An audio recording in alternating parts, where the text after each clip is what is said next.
Assalamualaikum warahmatullahi wabarakatuh. Perkenalkan, nama saya Jatmiko Wahyu Utomo dari kelas manajemen Law Firm P. Di sini kali ini saya akan menjelaskan mengenai pertemuan ke-14 dan 15. Mari saja langsung kita mulai.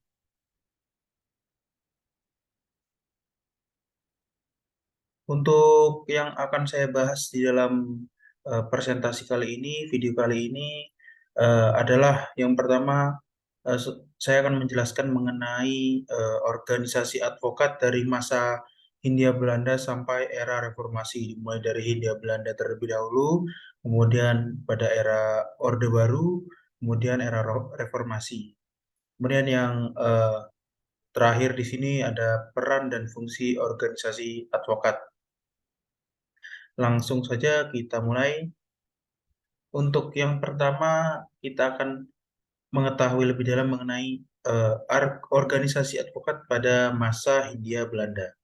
Nah, pada masa pemerintahan kolonial Belanda ini, kita belum mengenal bentuk organisasi advokat yang permanen seperti sekarang ini. Meskipun dalam masa ini kita sudah mencatat adanya dua jenis peradilan yang dibentuk dan beroperasi di Indonesia.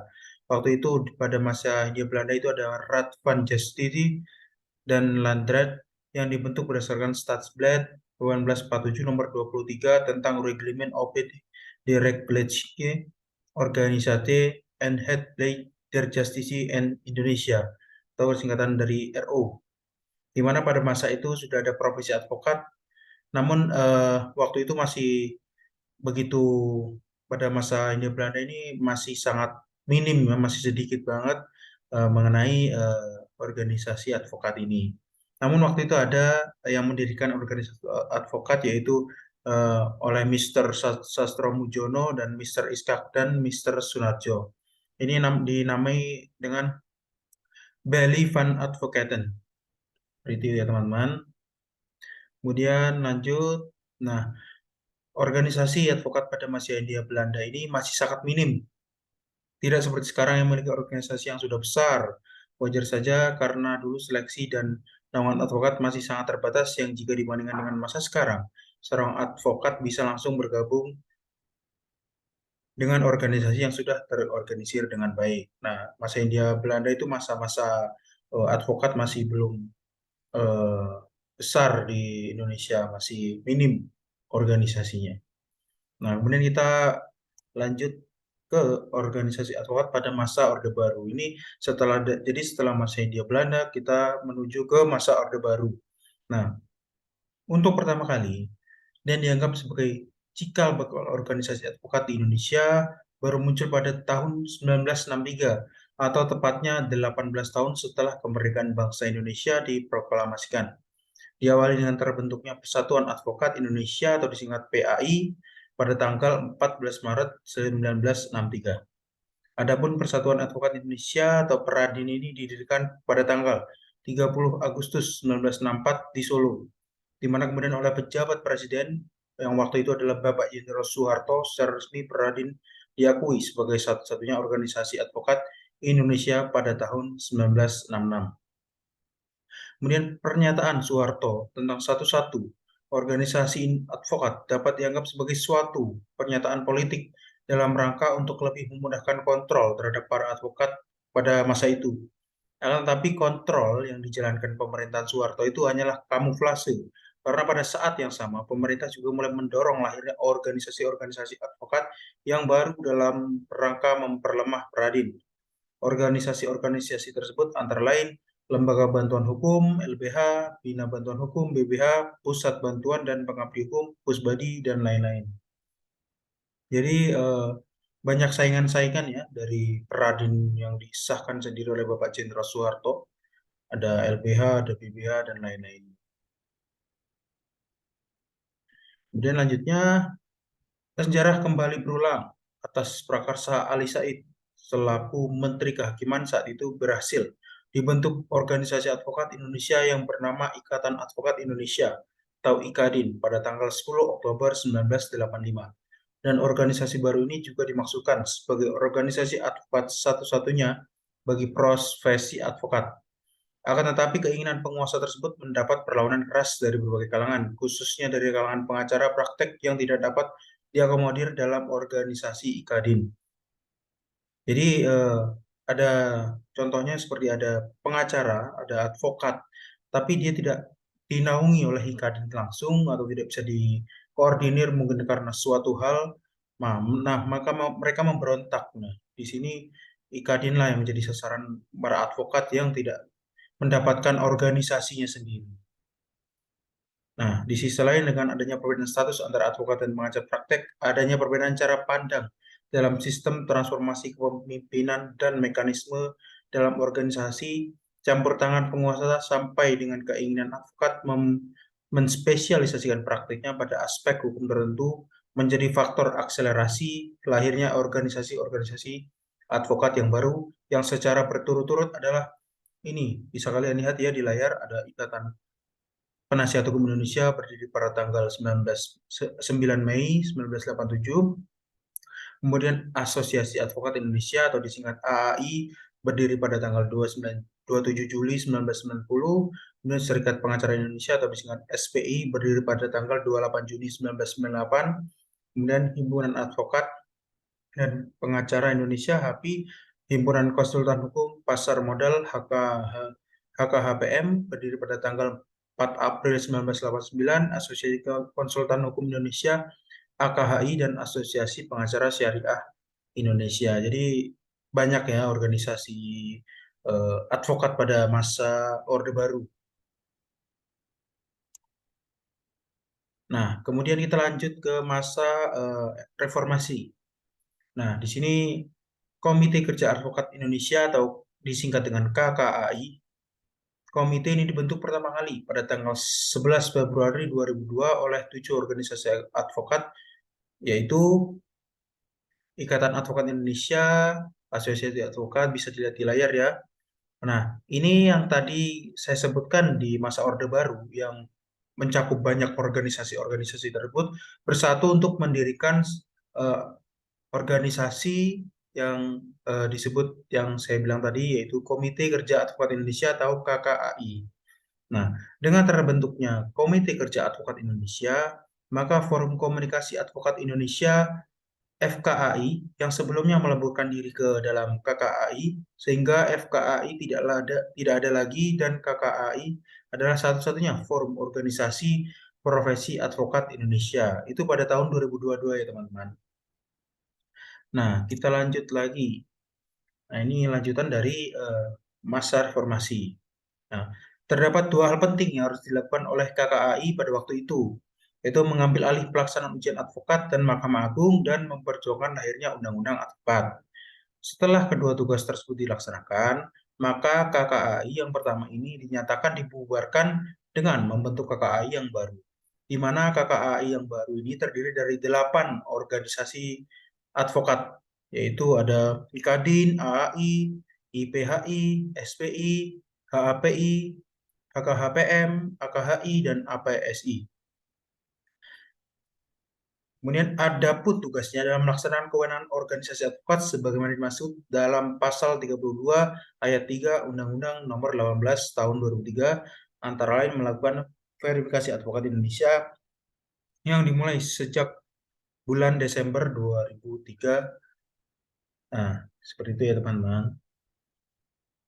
Kemudian kita lanjut lagi eh, Perhimpunan Advokat Indonesia Peradi. Nah, ini sudah mulai masuk ke zaman sekarang. Memang kan sekarang eh, organisasi advokat di Indonesia itu kan di Peradi. Nah, organisasi advokat ini pertama kali dideklarasikan pada tanggal 21 Desember 2004 dan launching Peradi dan pengurus organisasi pada tanggal 7 April 2005. Pada saat launching tanggal 7 April 2005 tersebut juga Peradi telah menyerahkan daftar anggota advokat Indonesia yang telah diverifikasi kepada Ketua Mahkamah Agung dan Menteri Hukum dan Hak Asasi Manusia sebagai perwujudan ketentuan pasal 29 ayat 2 dan 3 Undang-Undang Nomor 18 Tahun 2003. Berdasarkan keputusan Perhimpunan Advokat Indonesia nomor KEP 03 garing Pradi garing 2005 telah membentuk dan mengesahkan berdirinya Komisi Pendidikan Profesi Advokat Indonesia atau disingkat dengan KP2AI sebagai badan pelaksana pendidikan khusus profesi advokat dan pendidikan lanjutan.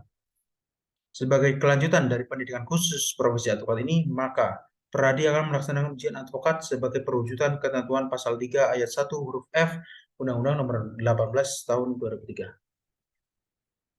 Nah, setelah kita melihat dari masa ke masa mengenai organisasi advokat dari masa Hindia Belanda, kemudian masa Orde Baru, kemudian masa Reformasi, saya mempunyai kesimpulan bahwa organisasi advokat sejak masa Hindia Belanda hingga saat ini sangat banyak mengalami proses perubahan yang tadinya hanya segelintir, kemudian menjadi organisasi yang banyak, hingga pada akhirnya sekarang banyak dikenal orang sebagai Peradi. Peradi tidak akan ada jika tidak melewati proses pembangunan dan upaya mensejahterakan advokat lewat organisasi pendahulunya. Kan seperti yang sudah saya jelaskan tadi,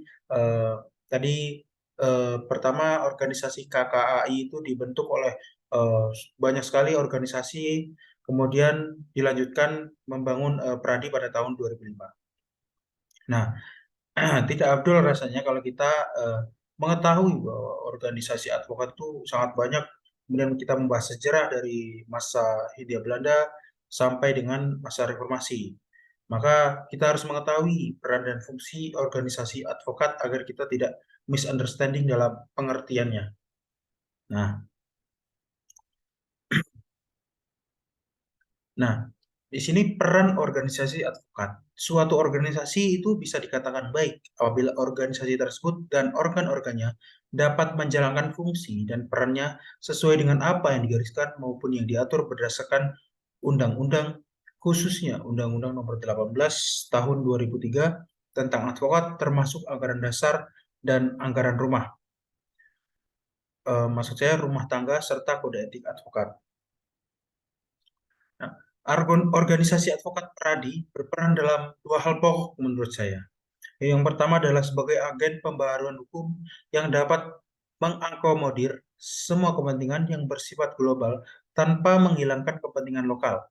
Peran semacam ini penting karena pada akhir pembaharuan hukum itu harus bertujuan untuk memberikan kesejahteraan kepada masyarakat luas. Nah, sebagai agen pembaharuan hukum, organisasi advokat harus tampil luas dan tegas, terutama jika berperan selaku fasilitator, mediator, dan katalisator terhadap semua kepentingan masyarakat yang ada. Hal ini penting mengingat bahwa selama ini belum ada organisasi advokat di Indonesia yang dapat melakukan peran semacam ini. Jadi ini tugasnya Peradi ya, peran ini. Maka harus dijalankan. Nah, dalam rangka untuk mencapai kesejahteraan masyarakat secara keseluruhan, sebagaimana dimaksud, maka peran organisasi advokat yang kedua dan tidak kalah penting adalah sebagai penegak hukum untuk mewujudkan keadilan dan hak asasi manusia. Nah, kemudian kita lanjut ke fungsi. Tadi peran, sekarang fungsi. Nah, tugas penting dan mendesak dilakukan oleh organisasi advokat khususnya Peradi saat ini antara lain adalah sebagai berikut. Jadi saat ini sampai saat ini sejak 2000 sampai saat ini fungsi dari Peradi adalah sebagai berikut ini ya teman-teman akan saya jelaskan. Nah, yang pertama mengangkat advokat.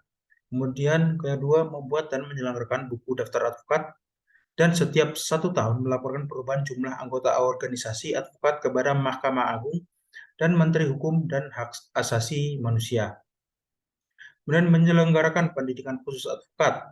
Sebagaimana pada pertengahan tahun 2005 kegiatan ini telah berjalan. Kemudian menyelenggarakan ujian advokat, menetapkan kantor advokat yang memberikan kewajiban untuk menerima calon advokat, kemudian menetapkan dan menjalankan kode etik bagi para anggota advokat, melaksanakan pengawasan terhadap advokat, membentuk dewan kehormatan baik di tingkat pusat maupun di tingkat-tingkat daerah, memberikan teguran lisan, teguran tertulis, pemberhentian sementara, pemberhentian tetap berdasarkan keputusan dewan kehormatan. Nah, yang dimaksud di sini memberikan teguran tertulis, terlisan ini kalau memang seorang advokat itu melanggar kode etik yang sudah ditetapkan dalam undang-undang advokat.